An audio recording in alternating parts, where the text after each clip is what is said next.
Yun mga idol, isang mapagpalang araw sa lahat. Yun,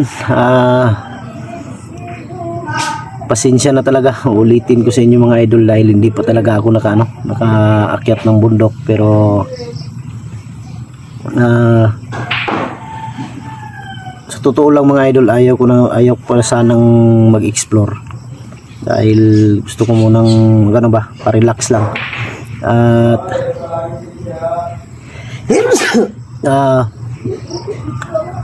dahil sa panaginip mga idol, naginip ako sa mag-ina ni Kidlat na humingi ng tulong sa akin. Kaya nakonsensya ako mga idol, kaya sabi ko sa sarili ko na aakyat na talaga ako para makatulong. At tinawagan din ako ni Kidlat kanina na aakyat daw sila bukas, humingi ng tulong sa akin magpasama. Kaya aakyat na ako mga idol, para makatulong na rin ako sa nangangailangan. Matagal-tagal din na hindi ako nakaakyat ng bundok, pero may nasikaso din ako. Gusto ko na sana huminto ng pagbablog, pero naisip ko sarili ko na sayang ba, kaya binalansi ko ng mabuti.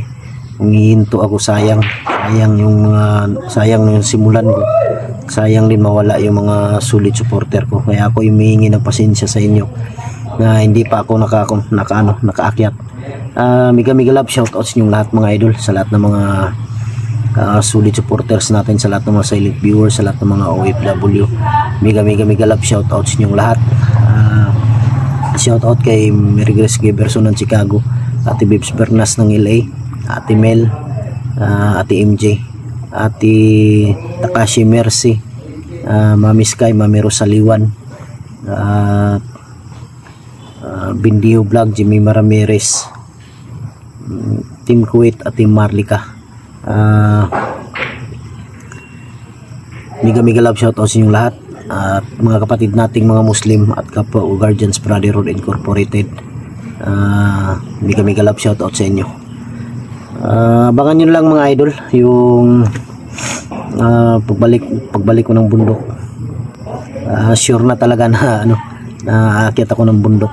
Na-miss ko rin kayo, miss ko kayong lahat, na-miss ko rin pumunta ng na-miss ko rin umakyat ng bundok mga idol. Kaya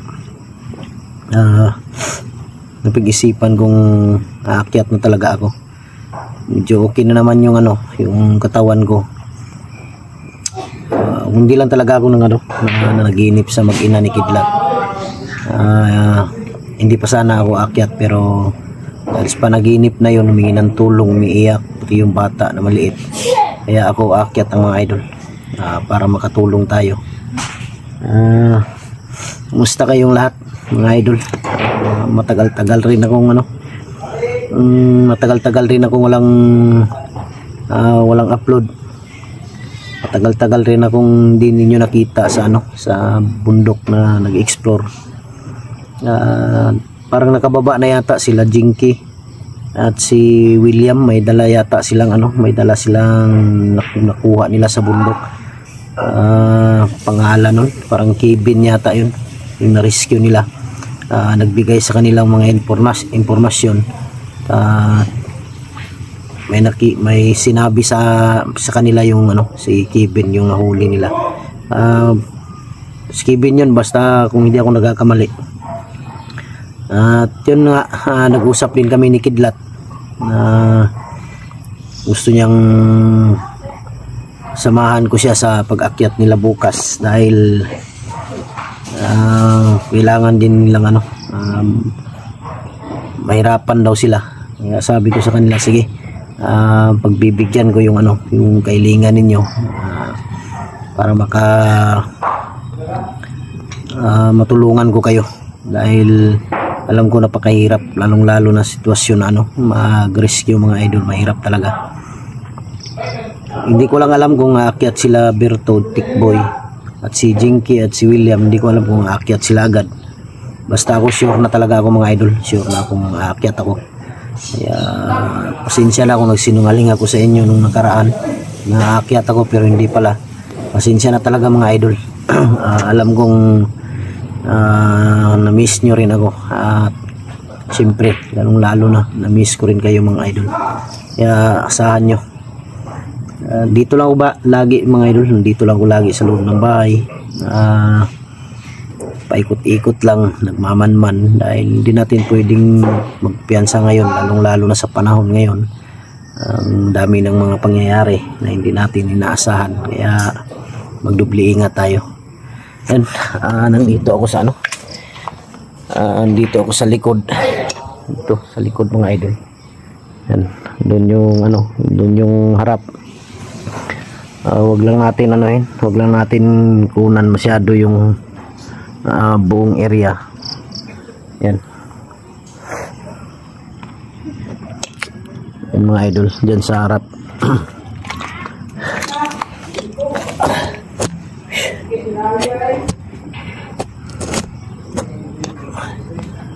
Siguro mamaya mga idol, sabi ni Kidlat kanina na parang pupunta yata yun dito sa dito sa bahay ngayon dahil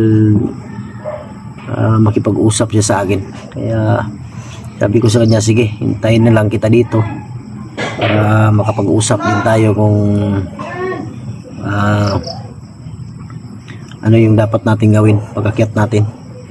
Kailangan pag-akyat natin di tayo bababa hanggat hindi natin dala yung mag-ina mo, dahil mahirap.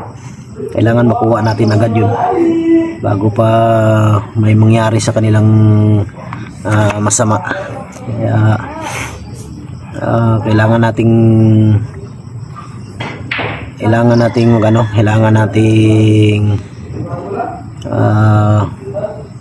tawag dito, kailangan naming maging alerto ba. Hindi tayo pwede, palalo na pag may bata, may bihag, hindi tayo pwede magpadalos-dalos dahil delikado yan. Kailangan makapokus tayo kung ano yung dapat nating gawin sa pag-rescue para sa madalian ba. Hindi tayo pwede basta-basta dahil delikado yan. Yan ang isa sa pinahirapan ako mag-rescue mga idol, lalong-lalo na kung may bata. Kaya hindi tayo pwede talaga, kailangan magdubli ingat. Yan, dito lang ako mga idol, ginagawa ko dito araw-araw. Ito tatanim dito, lilinis. Ngayon na naman ako dito, tawag dito yung sunugin ko na naman to, yung basura. Ganun lang, paikot-ikot. Lalabas lang ako pag pupunta lang ako ng tindahan pag may bibilhin. Pupunta lang ako ng bayan pag may tawag dito yung bibili ng ulam, ganyan. Mabuti na lang yung may-ari ng boarding house na to, dahil may malaki namang area dyan. Mabuti na lang naglagay sila ng bilyaran para may yung mga tao ba laro.